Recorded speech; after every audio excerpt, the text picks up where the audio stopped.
Welcome to Musings by Daeryun, episode 12, with special guest, K-pop guru Torsten Ingvaldsen. I hope I pronounced that relatively okay. Perfectly. Okay, welcome to the show. Thank you Good for to having see me, you, Professor Torsten. Chong. Yeah, Always a pleasure. I'm glad we could yeah, finally connect. And yeah. Likewise. Okay, so Torsten, let me talk to the viewers, my listeners, is a leading expert of everything K-pop and is quoted all the time by the leading global media, such as the Financial Times. Let me just read a bit of his bio on LinkedIn. Torsten Ingvaldsen is a Seoul-via-Portland ethnographer and media maestro with knowledge of all things popular culture. He's particularly fascinated by lifestyle, creative economy surrounding subcultural phenomena, and has presented research at Korea University, Monash University, and the University of California. Torsten has also orchestrated successful PR campaigns for some of your favorite brands and musicians, and was previously HYPEBEAST Seoul global correspondent in Seoul, Korea. Torsten most recently completed an MBA at Yonsei University, which is where we met when I was teaching there, furthering his interest in entertainment and media by focusing on next generation initiatives that are pioneering newfound creative economies in the, I love this word, digital yeah. space. I like that. Did you coin that word? So, interestingly enough, when I was taking your marketing course at Yeah, Yonsei, yeah, because I took it my first semester, so in the fall of 2021, yeah. we were doing a lot of stuff on different brands locally, and so my team in particular was doing SM entertainment at that time. Right.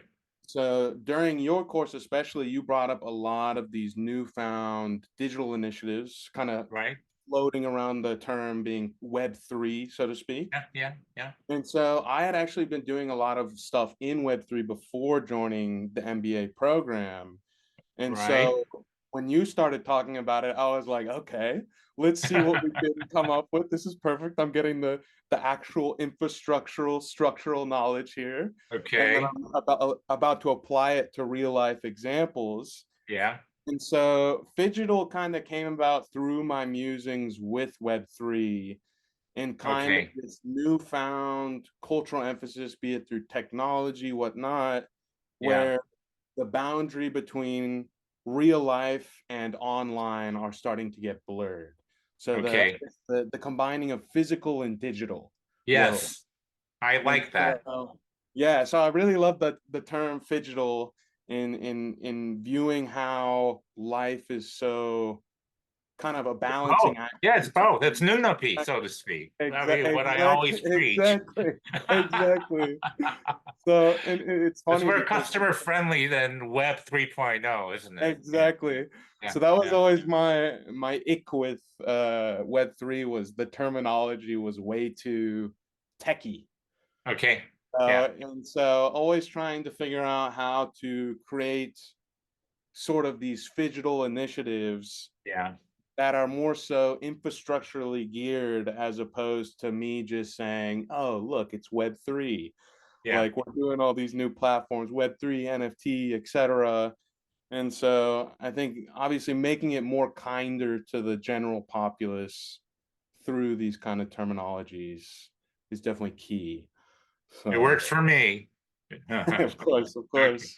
Okay. So let's start at the top because we have so much to cover.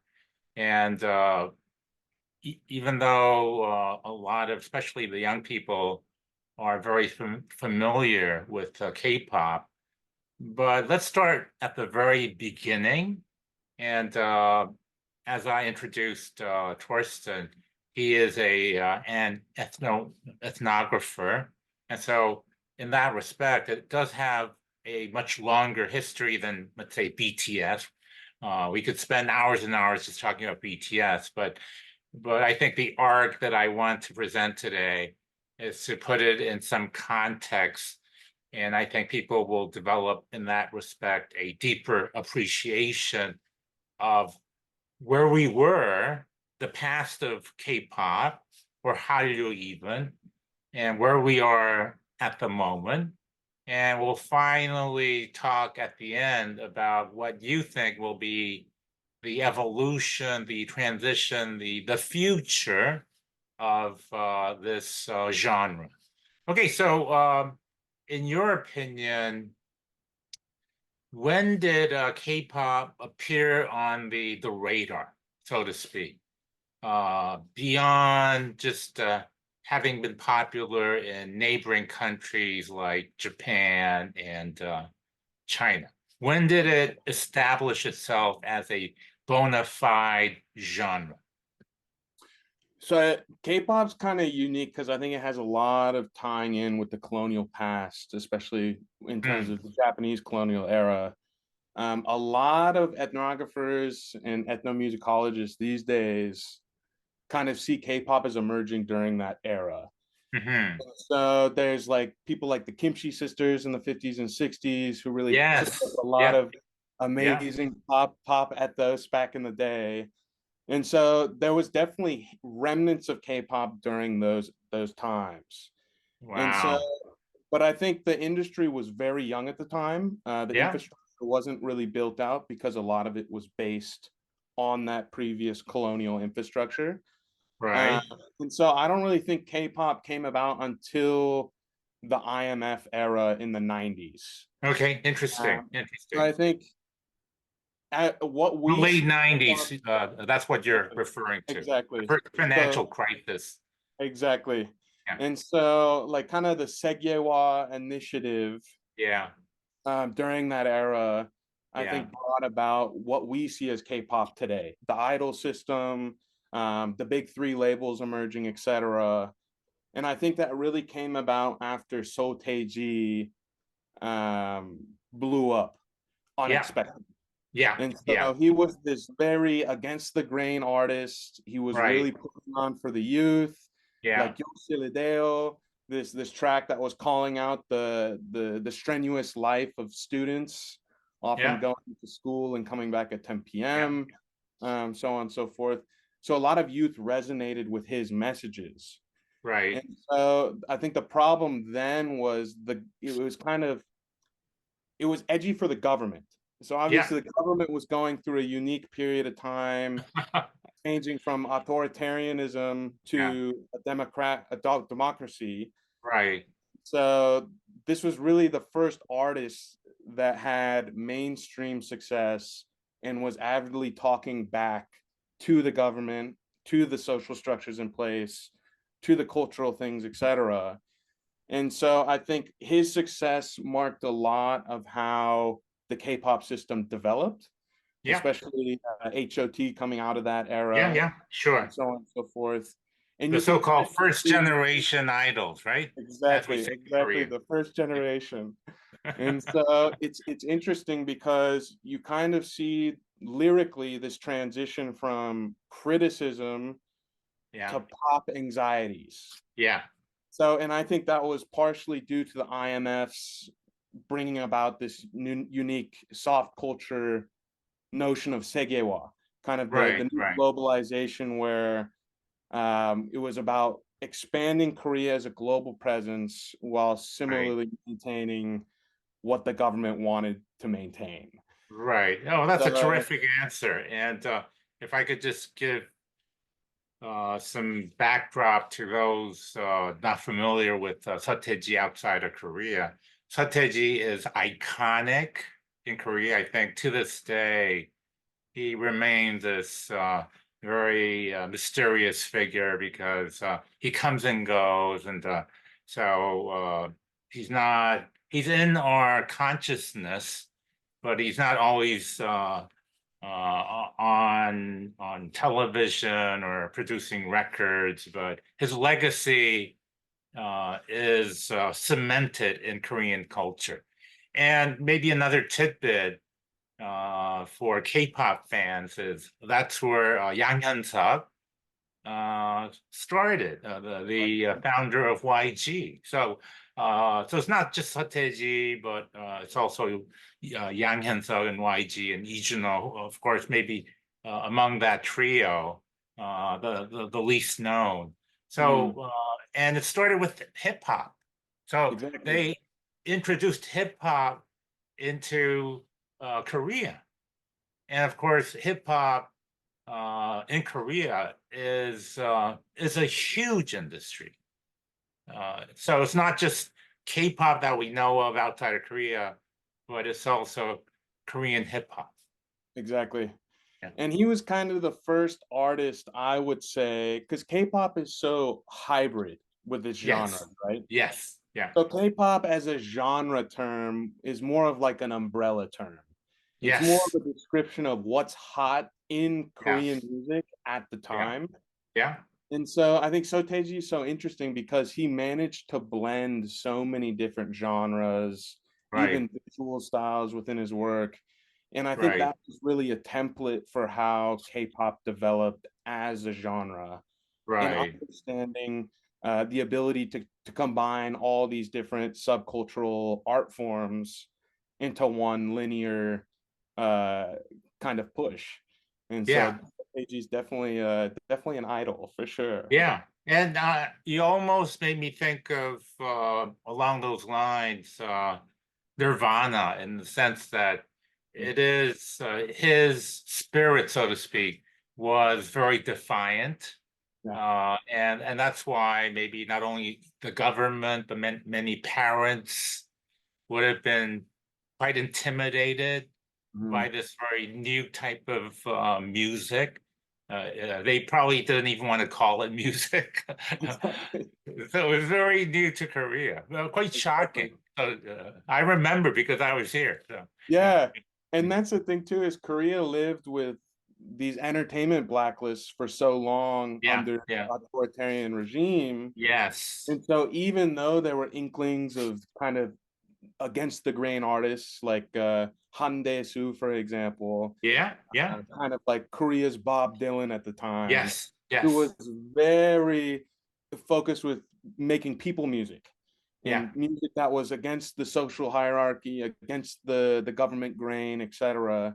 yeah, But unfortunately, those artists got blacklisted before they could really make right, a stance or a movement out of it. Whereas right, So Taeji was really the first artist yeah, that managed to get a whole country behind him. yes, So there's definitely yes, an interesting interplay there. yeah, absolutely.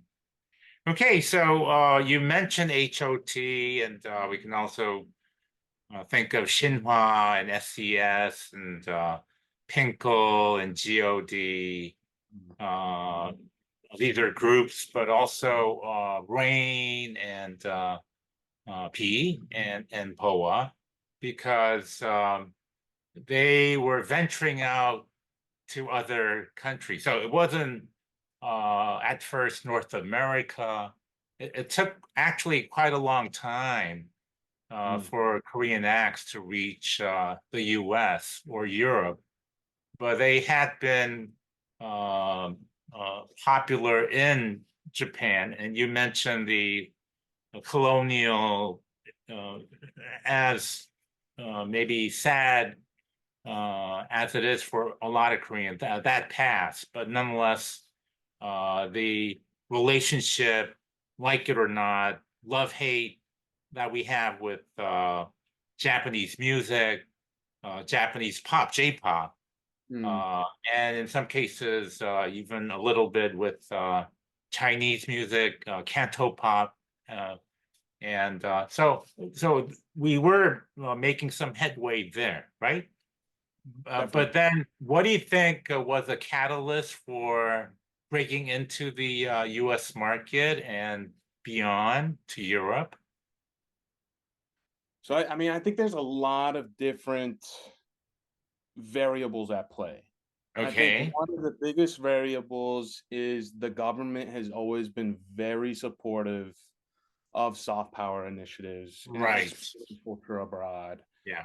Obviously, It's been a mantra, exactly, talking point. Yeah. exactly, and it's kind of a necessity for Korea to grow because it is a landlocked country, so to Yes. speak. And so it's Yeah. always been Korea's exporting. an island. We often say that Korea is like an island. Exactly, Yeah. exactly. Yeah. And so I think a lot of it had to do with governmental support. They've been very good about pushing and funding and helping with the establishment of Korean culture abroad. Yeah. And then obviously the diaspora, Yeah. being so heavily based in LA and New York, Mm, a lot of Korean American kids that I know, and even through my mm, own research, they used to not even think that hip hop was an American genre. And so mm. I've encountered yopos who grew up on Seo Taeji thinking hip hop was a Korean thing. And so I think there's definitely a bit of diaspora, the governmental push, and also the Interesting. ability for K-pop to be so hybrid. Right. So I always say the difference between Korea and Japan is Japan loves to hold on to old stuff, whereas Yes. Korea Yeah. is always looking for what's next. Yeah. So I think socioculturally, Korea is very receptive to new stuff. Yes. So it's Yes. very dynamic, very Yeah. accepting to new things, trying new things, etc. And I think that's where K-pop's real strength is in the ability to hybridize and adapt to this growing global format and kind of create their own thing from all these different influences. Interesting. So, in terms of defining or characterizing K-pop, it's almost like a transformer. It has all Exactly. these different shapes that it can morph into. Exactly. Yeah. And I Yeah. would say there's no other music industry in the world that has been able to marry visual and audio together as Interesting. well as K-pop. Interesting. So a lot of YouTube, And by YouTube that you mean music videos, but also music videos, dance. Yeah. performance Yeah. videos, any Yeah. type of social media visual Yeah. content. Yeah. K-pop has been very good about making the visual as important as the audio. Interesting. And Interesting. so I would say the only market that's probably close to that is Bollywood. Okay. Yeah. And Yeah. Bollywood obviously growing very expansively. Okay. Funny enough, India is actually one of the biggest markets for K-pop. And I Yes, think as well as actually K culture in general, exactly, drama, films, and so on. exactly. Yeah.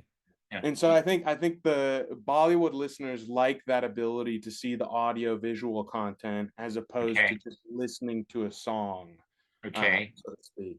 So there's definitely that element to it all. Okay. Okay. And you mentioned technology, and so what has been the impact or the, let's say, influence of social media, and how has that helped K-pop? So I think YouTube's always talked about with K-pop as being Yeah. kind of the mainstay platform for its global growth. So YouTube is definitely unique because it marries the audio and the visual so well. Yes. And so it's something with Instagram similarly, TikTok obviously trying to get into that playing field. But YouTube's contents are definitely unique in their ability to access consumer eyes. Right. And Right. so this is just a kind of a cool side note, but in 2000, because YouTube has its own digital streaming platform like Spotify, Melon, Yes. Apple, Yes. YouTube Yes. Music, of course. Yeah. And so to show you kind of the prominence of YouTube's influence on Korean music, in 2019, YouTube only had 1.7% of the streaming market share in Korea.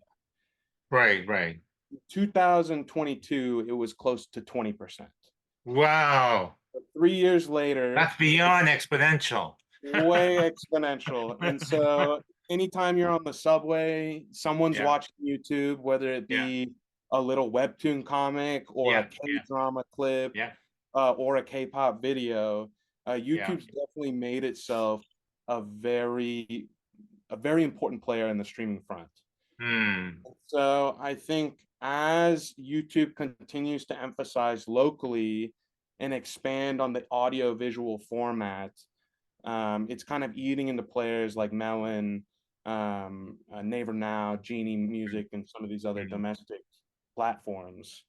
And so I think those statistics kind of show you the importance of that audio visual format, as well as kind of how it's becoming more and more important. Right. So your answer that it has played a big part and will continue to play a big part, Definitely, especially given the short form kind of media play that young people are into. definitely. Yeah. Now, short form content being TikTok kind of obviously Yeah. created this huge need for 30 to 60-second content. Yeah. And now YouTube has adopted their own shorts platform, which has seen significant growth similar to K-pop. Yeah. And then obviously Instagram initiated its Reels capabilities, which is basically TikTok on Instagram for Yeah. video. Yeah. Yeah. And all that's becoming huge across the board. So yeah. And we can't leave out in this discussion Gangnam Style because obviously because of the Twitter and meme and Nelly Furtado and Scooter Brown kind of support, approval that he got, that in a way put one part of Korean music or K-pop on the map.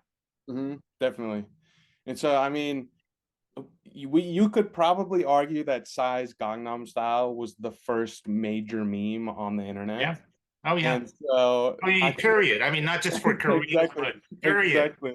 Yeah. And Full so stop. Yeah. exactly, exactly. And so I think that was really the Globe's first acknowledgement of K-pop's ability to Yeah. marry Yeah. visual with audio. And Yeah. so bringing the whole audio visual package together, it was Yeah. funny, it was serious, it was Yeah. sincere. The Yeah. dance moves were crazy. He killed all the Yeah. moves. And so Psy was just really a great package Yeah. overall for the K-pop industry to go Yeah. global. Yeah. And it got memed into oblivion, and he Yeah. definitely reaped his profits from that one. Yeah. Yeah. I was joking that when historians look back 500 years from now, they will talk about Psy as if that was like the caveman drawing Uh, in the caves, the Altamira the modern figures. hieroglyphics. Yeah, Exactly, yeah. exactly. No, it's definitely interesting because Psy really put on for K-pop, and Yeah, YG saw a lot of benefits from that in yeah, positioning themselves as such a yeah, globally ready label. yeah, So obviously Scooter had his hand in that. yeah. Uh, I believe I believe the story was that Psy wasn't doing too well with his artist No, career after no, yeah, YG. yeah, And then yeah, obviously YG personally had reached yeah, out and said, yo, yeah, come back. We yeah, want you to do whatever you want to do. yeah, yeah, Basically, Scooter had gotten word on it. yeah, Uh, and Scooter was one of the first in the West to push Psy yeah, yeah, in the major label yeah, ecosystem. yeah, Yeah. yeah. And I mean, Psy would be the first to admit that all of this helped, and so in that sense, he was lucky, but nonetheless, the content itself was highly original. So yeah, and going on Ellen and the Today Show, all that helped. I mean, it was just Exactly. He was the incredible that first one. ride. Yeah, Exactly. Exactly. So yeah. everybody's tried to repeat the Psy No, cannot. formula, but Yeah, nobody can because you they're know, not cannot. Psy. Yeah, Exactly. yeah.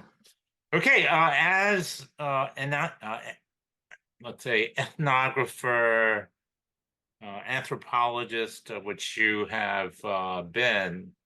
One thing that I think a lot of people find quite interesting is the language aspect. Mm, Because if you think about K-pop, even Gangnam Style, they're all in Korean. And so we know that some acts, Wonder Girls in particular, they try to localize and sing in English, and JYP, because he's so fluent, he did that as well.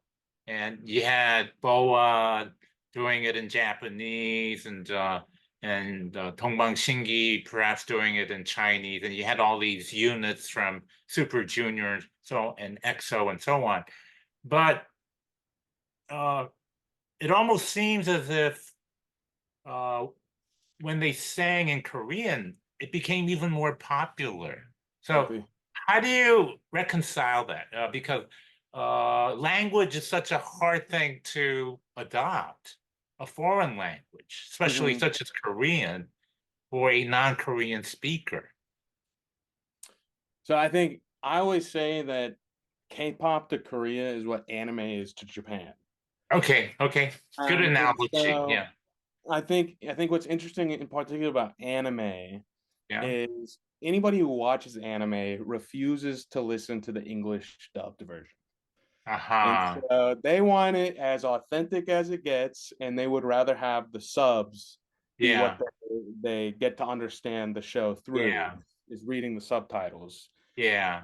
So even today, a lot of anime is still, so I think the only animes that are really well dubbed are those that are done with Disney, because they Okay. get high paid actors to voice Mm-hmm. over these things, and it's really done well.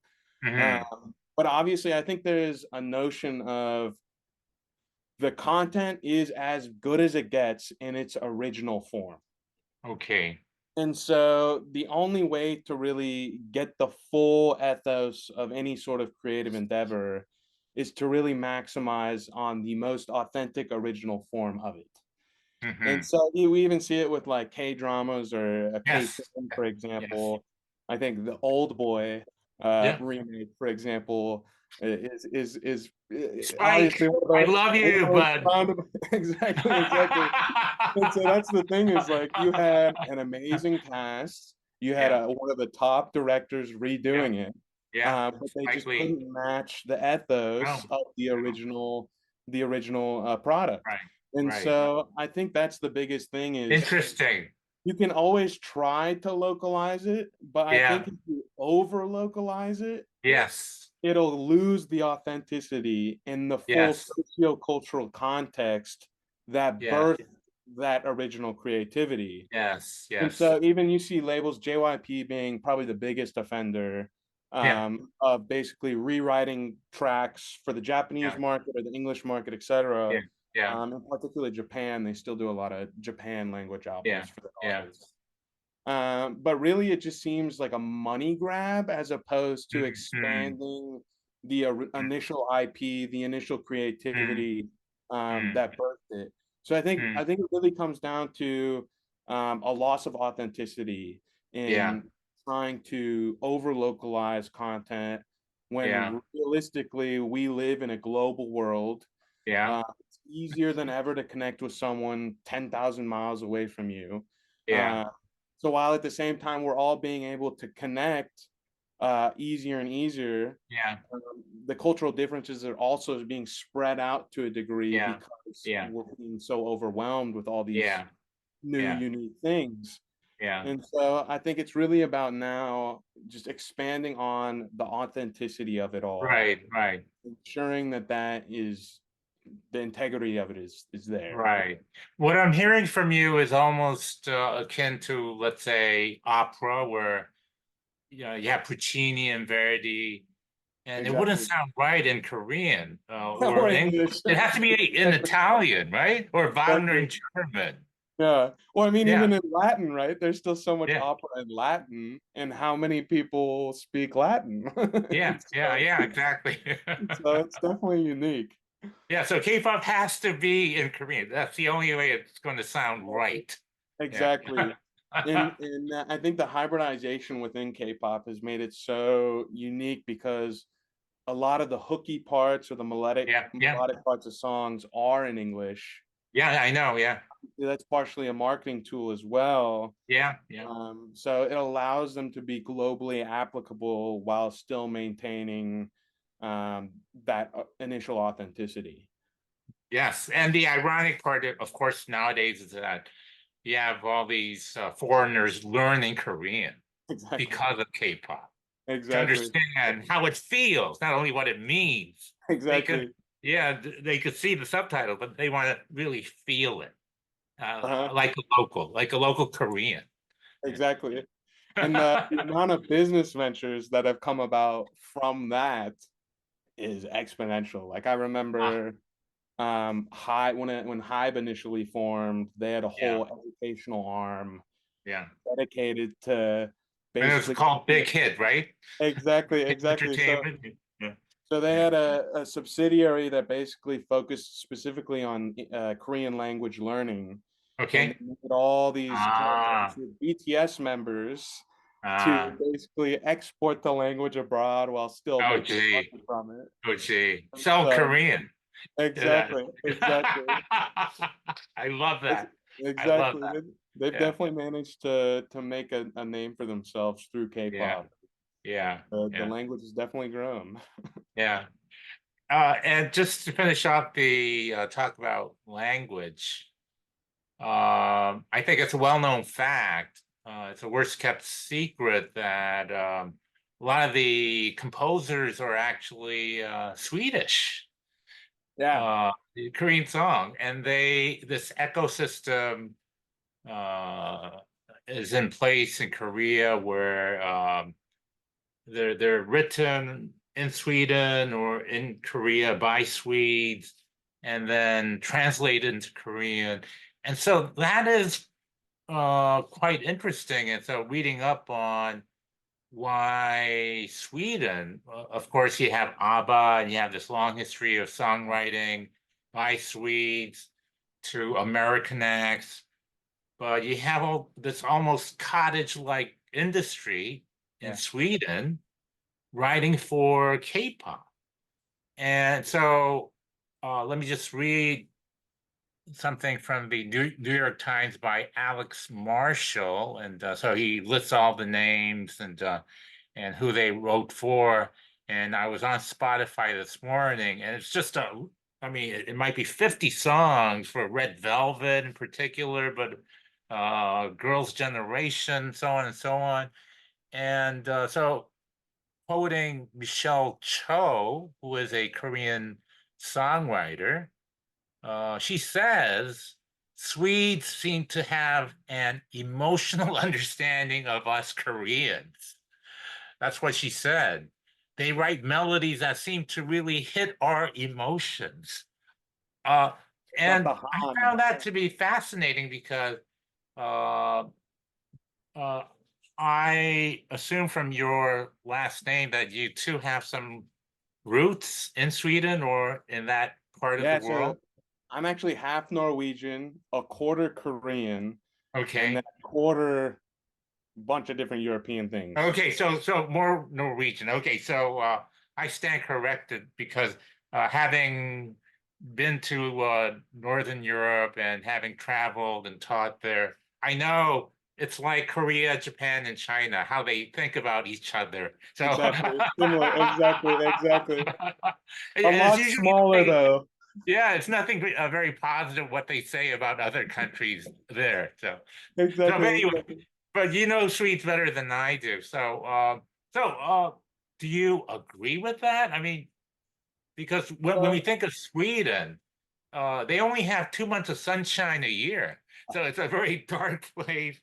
And so, like in movies by Ingmar Bergman, they're dark, yeah, very moody. definitely. ABBA is a whole different animal, but but so to argue that, where is she coming from? So it's interesting because I mean, if we go back to the turn of the century, kind of Yeah, 1990s, 2000s, etc. So if you talk to any songwriter who was very active in the 90s, they will tell you that any song they created had a massive label budget. They would fly in every individual instrumental. So you'd have yeah, like a drummer flown in, a guitarist flown, a yeah, bass yeah. player flown in. You'd have the whole. You'd assemble the Avengers basically, um, Ah, exactly, to create any sort of pop hit. I And so what see. was unique was at the turn of the century and moving into the 2000s, Sweden was at the forefront of EDM production. Right. And Yes. so during this era, it basically allowed producers to make entire songs by Uh-huh. themselves I on a see. computer in the middle of Yes. nowhere. Yes. And so Yes. you Yes. didn't need these huge budgets to fly Right. Right. everybody in. You didn't need to Right. create this whole process of making a Right. song. And so even Western labels at that turn of the century kind of saw these Ah, producers and they were like, yo, we don't I need to spend see. $200,000 on a I song. We see. can just hit this Swedish guy up I and he'll do the see. song for 10,000. Yeah. And so basically the whole industry took And it note of would it. be top notch, top of the Oh, line top quality. notch. And most of these guys could do all the instrumentation Yeah. themselves, or if Yeah. not, they'd contact someone to record a Yeah. file and they would get the sample and Yeah. Yeah. Yeah. rework it, etc. Yeah. But a lot of the major, um, I guess the current major pop songwriters came out of Sweden during that period. So I the likes see. of Max Martin, for example, Yeah. Yeah. Yeah. Max Martin being probably the biggest influence globally on pop music Hmm. over the last 2 centuries or two, Hmm. 1 or 2, what, 10 to 20 years or so. Yeah. Um, so, and even then, I think you had people like Avicii, Yeah. who passed away, unfortunately, I Hmm. think in the mid 2010s. Hmm. But Avicii kind of came about at the turn of the 2010s, Yeah. and he started doing all these very unique pop country records that had a dance music basis. And Uh-huh. so he topped all the Billboard charts. Everybody was listening to Avicii. He blew up faster than a TikTok star would today. Hmm. And so this kind of new format of music coming out of Sweden was Right. kind of influencing the entire global Okay. industry. Okay. And so, interestingly, Sweden's history with house and dance music relates to a genre called progressive house. And Okay. so progressive house actually takes a lot of notes from trance music, Hmm. which was coming out in India in the 90s, and even like the Dutch were doing it big in the Netherlands, Hmm. etc. So that was very melodic music based on kind of classical undertones. Uh, Okay. Okay. Trance music has a lot of shared melody and chorus characteristics to classical music, which is, Okay. of course, music you can listen to without lyrics. Oh, And so right. Right. it kind of made an emphasis where all these productions had a very melodic focus Hmm. that shared these characteristics with classical music. Hmm. And so in effect, it made it so all these instruments were so unique in their own right that they could be Right. songs without lyrics. Right. And so I think being that it's so melodic and so emotional and kind of Hmm. pulling those heartstrings, Hmm. it almost kind of relates to pulling on like Korean Han, for example. Okay. Okay. Um, Interesting. so like Interesting. always like ballads are so big in Korea. Yeah. Yeah. Yeah. Like even like the film Inkwangtaek Sopyeonjae, Yeah. Yeah. you Yeah. see like Yeah. Han Sori being so like almost Yeah. operatic in its format. Yeah. And that kind of is unique because it's just a drum line Hmm. with very unique inflections of the Hmm. vocals, Hmm. very emotional tales and stories. Hmm. And so I think there's a historical basis of Korean music that manages to play well and interplay well with Interesting. Swedish producers Hmm. who are so focused on creating emotion without lyrics. Right. Right.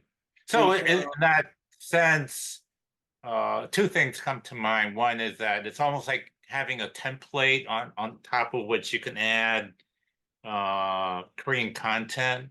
exactly. But the sound of it would also be familiar to Mhm, people, which would uh, enhance the likability of these songs, even if they're sung in Korean, definitely. outside Definitely. of Korean. Yeah. Exactly. Okay. Wow. And it gets back to what you explained earlier about how hybrid Korean, Yeah, I mean, K-pop is anyway. exactly. Yeah. So it's interesting because sometimes when you listen to a K-pop song, Yeah, it almost there's several songs where it almost sounds like the vocals are merely additives to the yeah, existing instrumental or yeah, the beat per se. And yeah, so it's kind of a unique marriage between the vocal performer as well as the production itself. yeah, And it kind of plays on that hybridity and uh, touching base on something that's already known, kind of yeah, nostalgic in a yeah, sense, yeah. yet also new and fresh.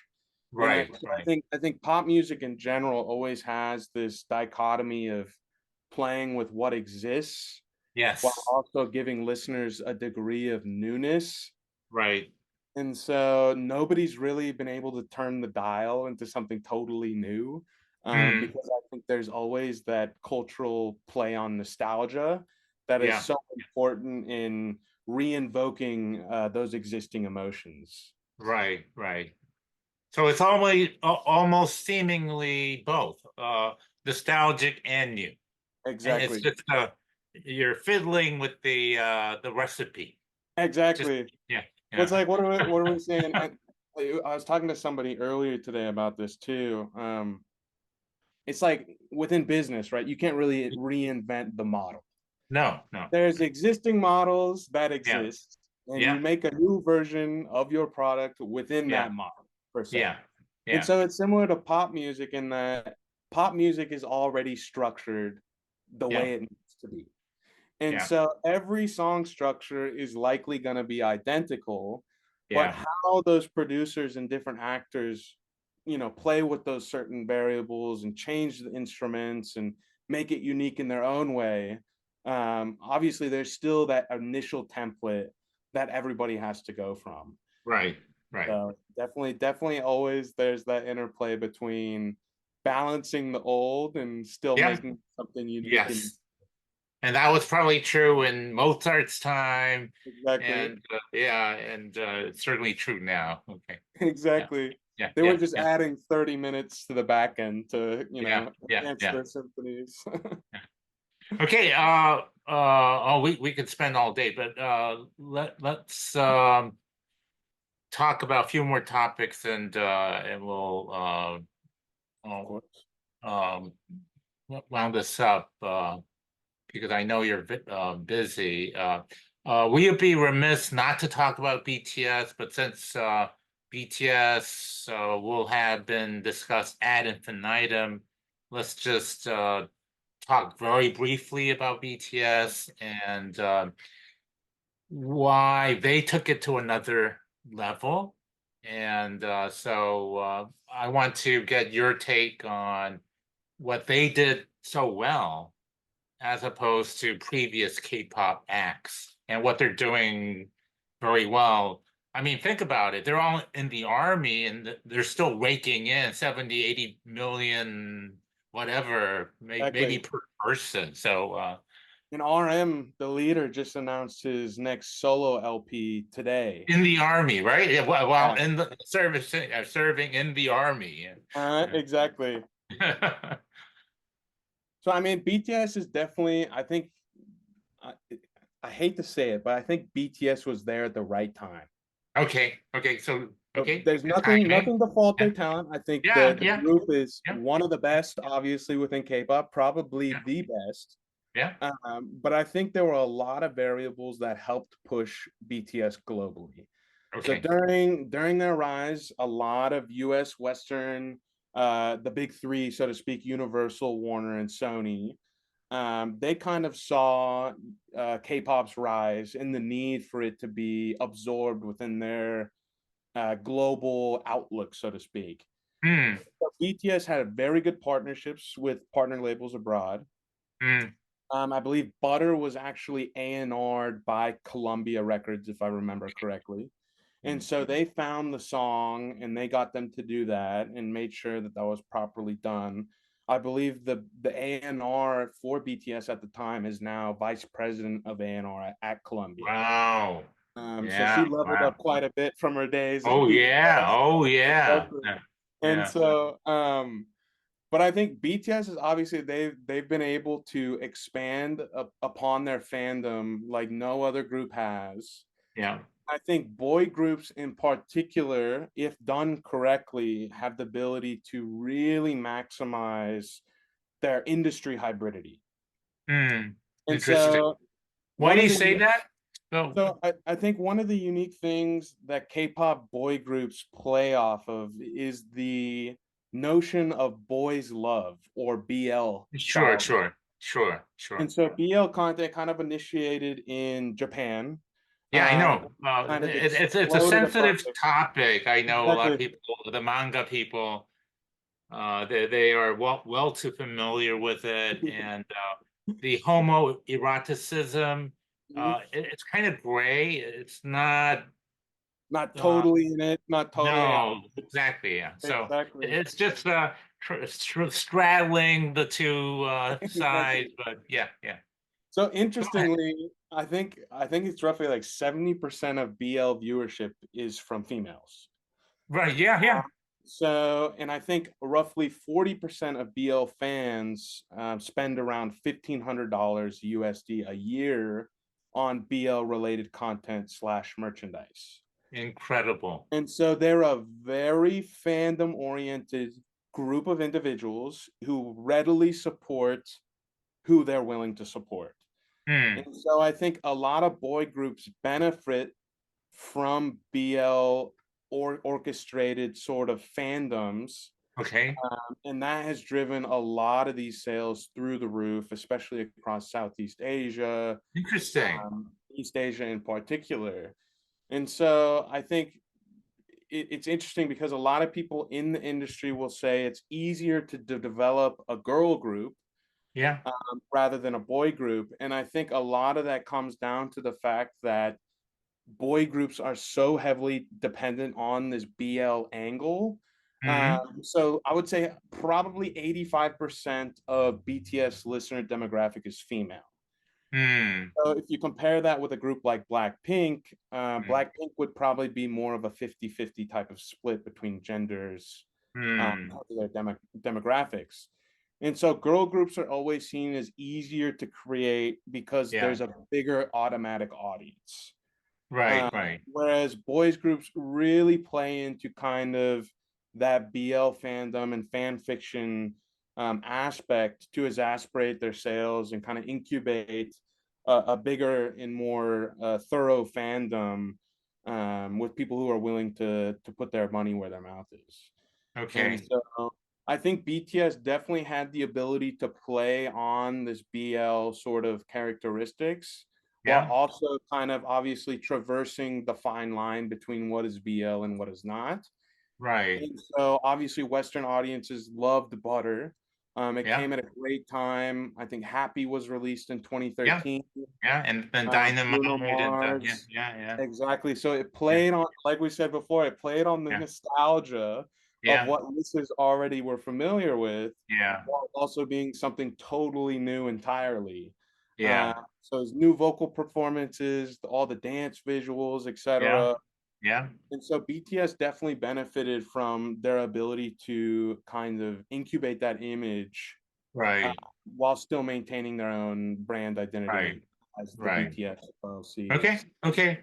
And yeah, well, I think we should give them their due. Their Definitely. kudos for managing that. I mean,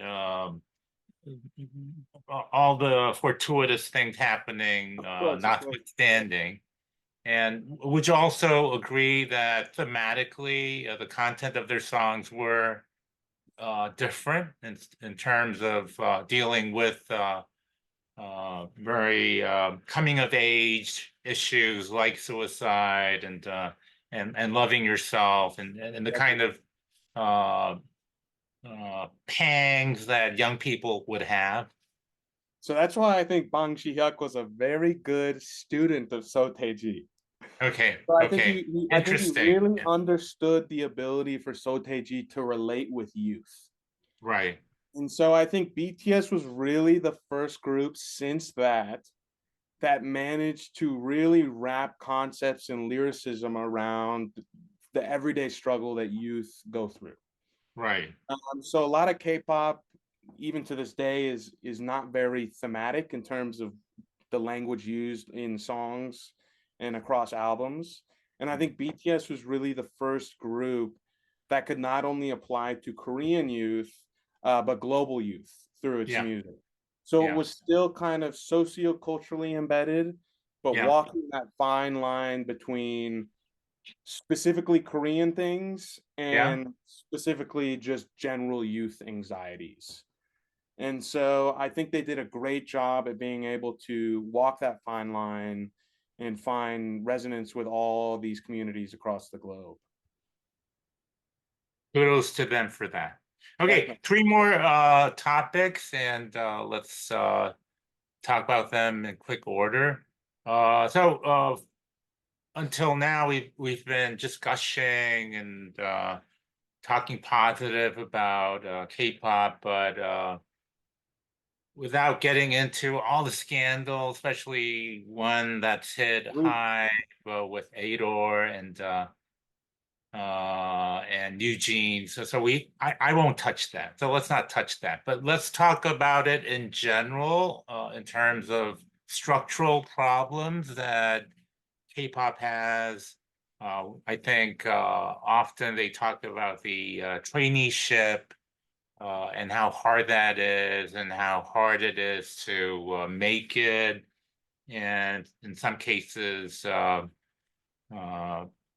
pay off the kind of investment that are put into developing these acts. So there is this dark underbelly of K-pop, and can you just comment about that, and especially in Yeah. terms of maybe equity and pay, and whether that is fair to not only the artist, but also other people in the ecosystem, the choreographers, the producers, and that's, I think, at the core of the issue with Hybe and Ador. So yeah, So go ahead. it's interesting. I think a lot of people don't realize that K-pop is only 25 years old, realistically. Right, right. Young. So Yeah, yeah, exactly. So it's yeah. literally probably one of the youngest music industries globally. Hmm. It's the sixth largest music market. The state of South Korea is the size of Idaho in Yeah, America. yeah. And so the ability for it to generate And that we much don't produce just potatoes. exactly. Russets versus K-pop. I'll take K-pop any day. Yeah. And so I think one thing a lot of people overlook is that it is such a new industry. And Okay. so with that, I think there are a lot of legislative issues that have yet to Hmm. come about in terms of protecting artists, protecting trainees, protecting Yeah. labels, protecting IP, etc. Yeah.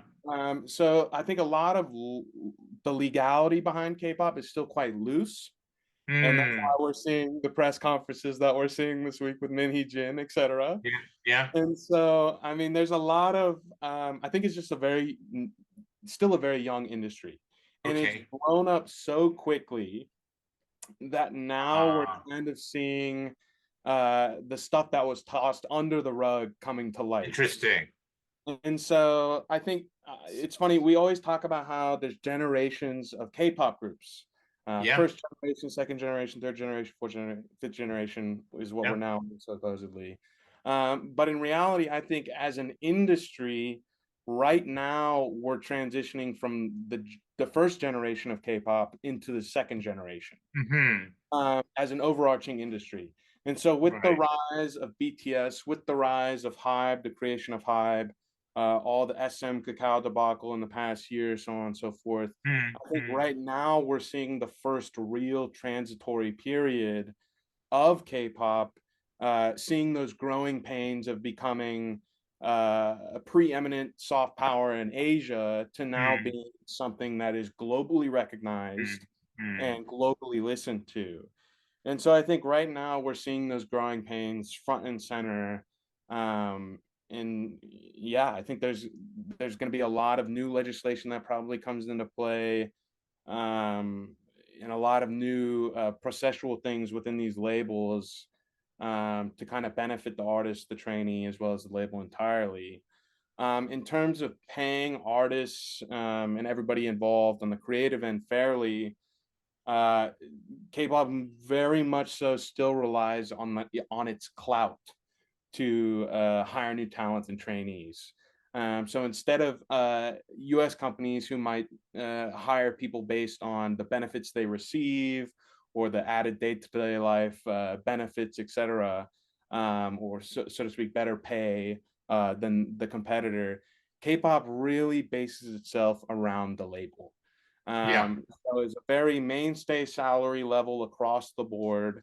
And labels basically get to trade employees because of the clout of that certain label. right. So obviously everybody wants to work for HYPE as opposed to SM, Yeah, and so on and so forth. So there's those kind of different things at play as this transitory period is occurring and trying to figure out who the next real top dog is going to be. So I think artists definitely don't get their fair share. mm, I think a lot of it has to do with K-pop's overall system, though, in right. that most of these big groups you see debuting have an overhead cost of in the 20 million plus USD range. Wow, And wow. so often labels will spend anywhere from 20 to 50 million USD just to develop a group. Incredible. And so So that, there is a lot of risk yeah, that so people huge are not amount of risk. aware of. Yeah, You see labels all the time, their stocks fluctuating with the yeah, release yeah, of an album. It didn't do right. well, so the stocks goes down 15% So overnight it's because almost like producing a movie and marketing a exactly, movie. Not all exactly, movies make money. exactly. Yeah, yeah, So it's definitely a unique part of the K-pop system. yeah. Um, I think one of the biggest solutions would be to have a contractual clause where renegotiations take place before the 7 to 9 year term is up. So is So that how long these so-called slave contracts are? Eight to so nine? usually if you're a trainee within the label, it's anywhere from 5 to 9 years. Okay, And wow. so that's expected with the 3 to 4 years of training, and then obviously into the debut if they make it, so on and so forth. And obviously, if they don't make it for a certain group that they're being trained for, Yeah. they'll get relinquished from the label to explore other Mm, opportunities. mm, So now with the growth of K-pop, we're seeing a lot of groups coming into place where members from previous failed groups are being brought together in new formats, in new right, groups, right. because they still have that talent. They just didn't have the Yes, concept to right, back it. And right, so right. I think one of the biggest examples of that would be like Les Seraphim Yeah, with yeah, Hybe. So two of yeah, their members, Chaewon and Sakura, yeah. uh, the group was actually designed around those two idols because they were previously at a group called IZ1. Hmm, IZ1, I think is what it's called. I'm yeah. not sure the pronunciation on that one, but basically they were existing idols, went through the whole training system, and they were ready for a group, but didn't have the right concept to back them. Hmm, hmm. So, I mean, there's definitely still some growing pains in terms of artist splits and shares. But there's also, I think, a lack of emphasis from the fan perspective in that there is such a large amount of overhead capital that Correct, takes to correct, market these groups, correct, correct. really push them abroad. And so even with their unsatisfactory splits, I've Yeah, heard anywhere from 90-10 to 90 yeah, yeah, yeah. ninety-five That's what I 5. read. 90-10. Yeah, Yeah. And so that's yeah, usually the initial deal is yeah, anywhere from yeah, 90-10 to 95-5. yeah. But they're still living very comfortably. They make enough money. They're Yeah, definitely they have they're definitely buildings. I mean, some of them have buildings after the 9 years. exactly. They definitely aren't eating the ramen diet, so to speak. Um, but I mean, even I think BTS members, they each have a net worth of in the 20 to 30 million range. Yeah, yeah, That was all accrued on their initial contracts. And so Wow. it might not seem fair as an artist split if we view it in a Western sense, Yeah. because Western labels do not have training systems. They do not spend the overhead to develop Right. artists. Right. Right. So there is that kind of difference in place where that is kind of needed for a label to survive. Right. Right. So So you'll I always mean, in some, uh, what I'm hearing is that these are the early days. It's almost like the first days of the internet, where it was the Wild West, and things people didn't really know how things happened, how money was made, and even with OTT, you have the writers' strike in the U.S., and so things have to get sorted out. And but the good news is that people are aware of these problems, and in some cases, some agencies are dealing with it. And so maybe the future is that it will get better. yeah, I'm sure it will as well, because I mean, K-pop right now is expected to double in size by 2030. Yeah, yeah, yeah. We'll talk about So that. yeah, You're definitely, definitely. skipping to the chase. Okay, That will be okay. the last But topic. So hold on to that thought. We'll get there in like 10 minutes. Okay, two more and we'll be done. And so maybe segueing way to equity and what's fair. Of course, Taylor Swift comes to mind because her songs, she thought she got a raw deal and therefore re-recorded all of her songs. And so Taylor Swift was in the news everywhere, including in Korea, but maybe not for the same reason. So Taylor Swift, I can go on and on about her Eras tour and how much money she made there, and all the records she's breaking, even surpassing Elvis Presley on Billboard for topping the charts, and she surpassed 1 billion just with her singing. And she just launched, I think, just 2 weeks back, her new album, which again is just shattering records on Spotify everywhere except in Korea. So, Korea, the biggest daily in Korea is the Chosun Ilbo. And so they had this article last week where, according to them, Taylor Swift, despite being so big elsewhere, is so little in Korea. So her highest ranking ever on Melon, which is a streaming service, was 170, 100. Let me say that again, 174th. And that includes, of course, Korean singers, artists, but limiting it just to foreign artists. Um, she was ranked 15th. So what gives here? Because I mean, Taylor Swift, you don't get any bigger than Taylor Swift, and she says all the right things in her songs, and so for especially Gen Z women, I think it would resonate with them. She gives back a lot. She's progressive politically. So why is she not so popular in Korea? In fact, there's a YouTube video where she came to Korea and was riding the subway, and no one recognized her. And it was at a time when, again, she was as big then as she is now. So, what is your take on her lack of awareness and popularity in Korea? And it's not just her, it's also a lot of other Western artists. is Billie Eilish on that list from the Chosun? She was not mentioned, but I would think that Billie Eilish is much more popular I think so in as Korea. well, yeah. What do you think? Yeah, I don't actually really know.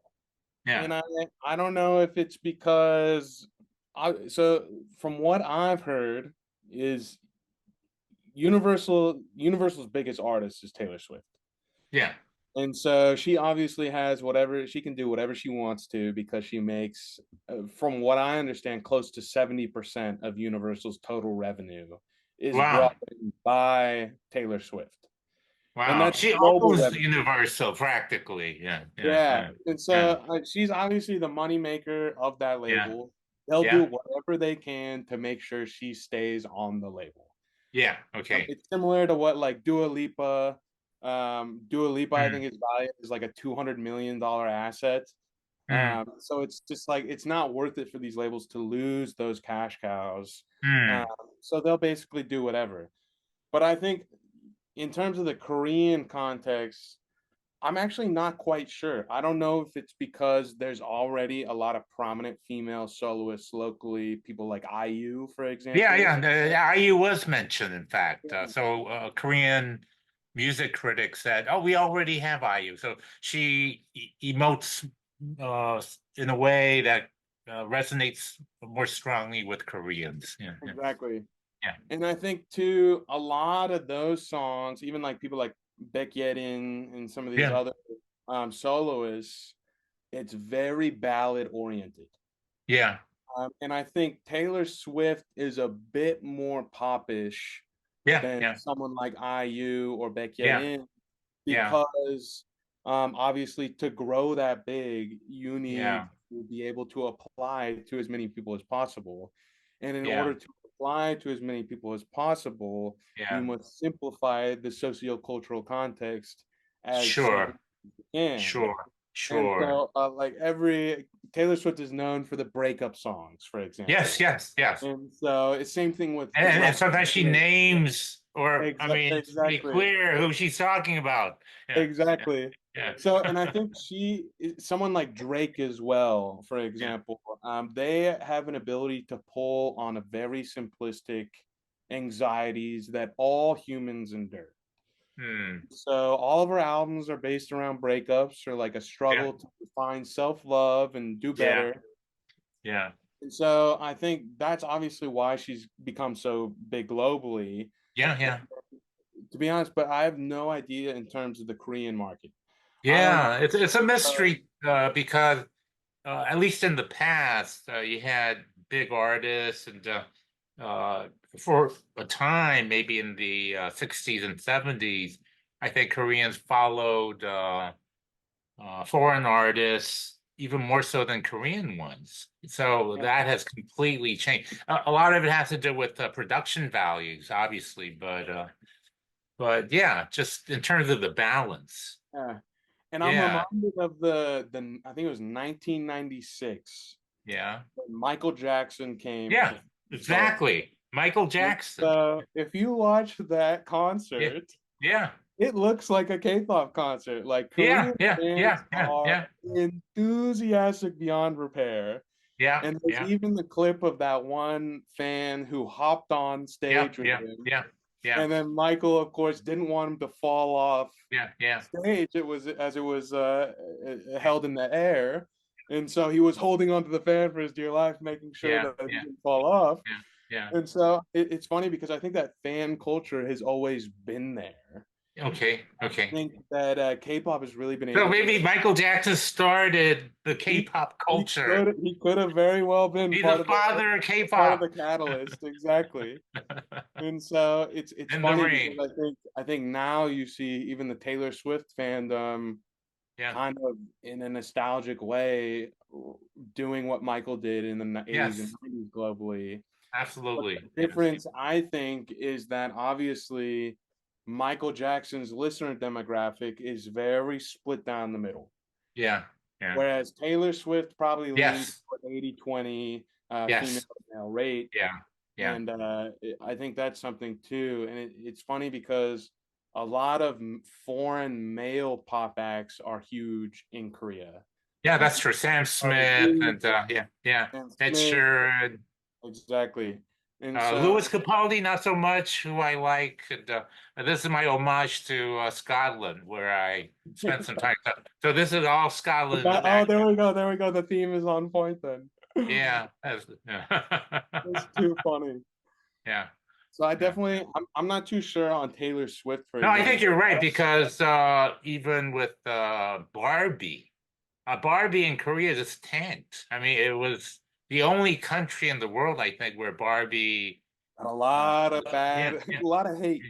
yeah, a lot of hate. Yeah, The men's so rights groups had their fists yeah, in the air with that one. yeah. Oh, I was in the theater and I was the only guy. I mean, not just old okay. guy, but just guy watching it, and everyone was just in Korea. I But mean, it's funny because there was another film from the last Grammy cycle. yeah. Was it like Pretty Little Things or something? The one with Emma Stone. Okay, But that was I watched that in Korean theater. I watched that and Barbie. yeah. The Emma Stone film obviously came out a little Oh, later. Poor Things. You mean Poor Things? Poor Things. That's what it is. Yeah, That's what it is. yeah, I always forget the title. yeah, But it's funny because those films are so thematically comparable. yeah, And so it's like Barbie is for the mainstream yeah, fans. yeah, And then I always thought is was it Pretty yeah. Things? Is that what it is? Poor Things. Poor Things, Poor Yeah, Things. I always yeah, forget the name. But I it's funny, I read a tweet and it yeah, was like Barbie is for Barbie fans. yeah. Poor Things is for Barbie fans who listen to Bjork. Oh, okay, okay. And so it's like Poor Things is a very like same things are covered. Yeah, I think yeah, Poor Things had like a pretty decent theatrical run in yeah, Korea, yeah, yeah, except the themes weren't as in your face. yeah, And so I think yeah, yeah, it's kind of an interesting comparison, but yeah, I think obviously the the the feminist movement in Korea has definitely been met with yeah, a yeah. lot of hate. Enmity by Yeah, the gender. Yeah, exactly. yeah, yeah. So I think that definitely helped in not making Barbie as big of a global phenomenon Okay, locally. okay, okay. Uh, Torsten, last question, and this is about the future of K-pop because uh, people always say in Korea, "Oh, maybe the sun is setting," but it's almost like we have constant daylight. You were talking about the forecast for 2030, and so what do you base it on? Your rosy outlook on K-pop, its sustainability. so I think the sustainability is really in the fandom. Okay, okay, I think K-pop fans are a unique breed. okay. They are some of the most diehard fans. They will go to the plate for their artist bias. Interesting, And interesting. so I think fandom is a large part of that. Wow. And I think also the live events spectrum of K-pop is so influential in terms of the revenue for the industry. Right. Global tours, selling out when baseline tickets are 300 USD a piece. I know we Wow. had a class. Wow. I We didn't had realize it was that expensive to attend. Yeah, so a lot of them can get up to like 150 base price. I think BTS is upwards of like 250 to 300 now.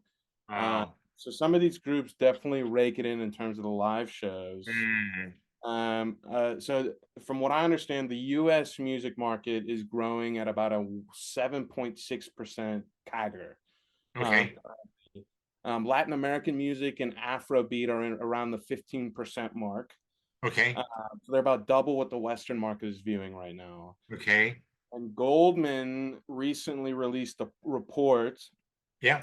that basically said K-pop's looking to grow at a 27 percentile over the next 3 years. That is incredible. That Yeah, is incredible. and it's basically doubling the next competitor in terms Yeah. of the market. And I think a lot of it has to do And we're with not even touching the ancillary markets, right? exactly. Yeah. Yeah. So Yeah. I think the fandom, the groups, the money being injected into K-pop. Not Um, only within Korea, but even from outside Korea. exactly. Yeah. And so obviously we saw Kakao Entertainment being formulated with a major backing from Saudi money. And so now that's kind of leaked into the SM sphere as well. And so a lot of foreign investment is coming in for K-pop. A lot of local investment is being driven by entertainment. And so realistically, K-pop is supposed to double by 2030. Okay. And so, yeah. Yeah, and some naysayers might argue acts, in particular BTS, they're not getting any younger. So is there a ceiling in terms of acts, boy love or no boy love, of that continuing? Does age factor into this?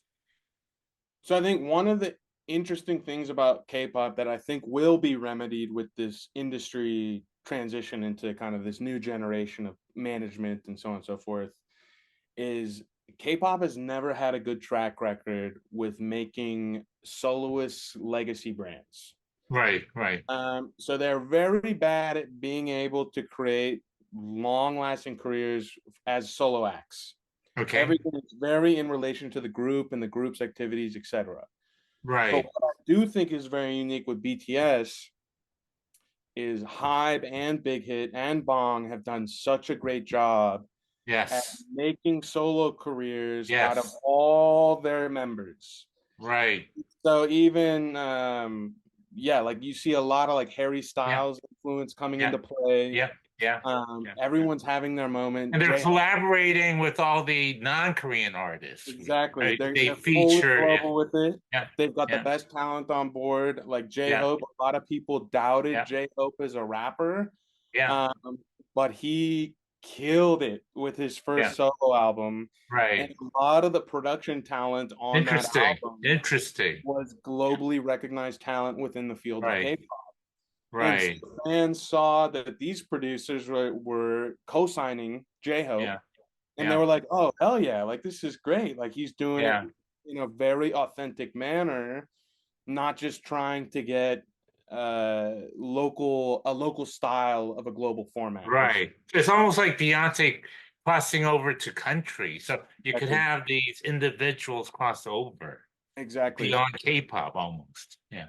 Yeah, and so I think one of the big futuristic characteristics of K-pop will be this development of legacy brands Hmm. through Hmm. the proper management of soloists.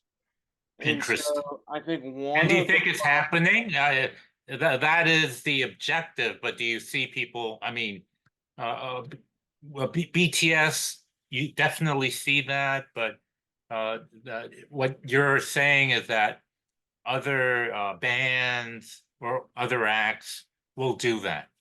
Yeah. So I think the closest example would obviously be Blackpink after Sure, BTS. sure. Lisa just signed a full solo deal with RCA, which is under Okay, Sony. So she has a global deal for her solo career. Jenny also has a deal with directly with Columbia for all okay.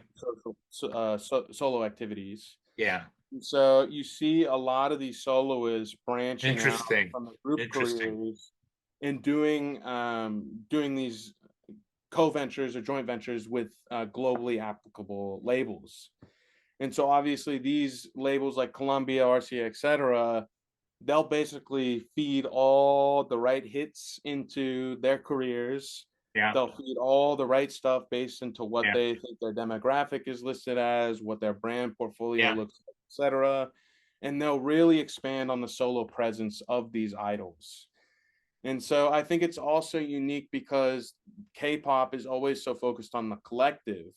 Yeah, So contracts are almost always signed for group ventures. right. So ideally, you could probably get a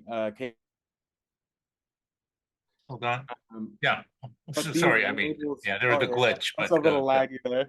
and But yeah, then obviously, I think labels now start to see the benefit of branching out from the collective and sure. having turning one LLC into several different subsidiaries based Yeah, on and in that way they are diversifying their risk. exactly, Yeah, exactly. And yeah, so with that also comes new territory for new listeners, so to yeah, speak. yeah. I think Colombia is a really cool example with Blackpink Yeah. because they've been they've been giving her opportunities with young new talent in the States, for example. Yeah. So she recently did a track with an artist named Matt Champion. Okay.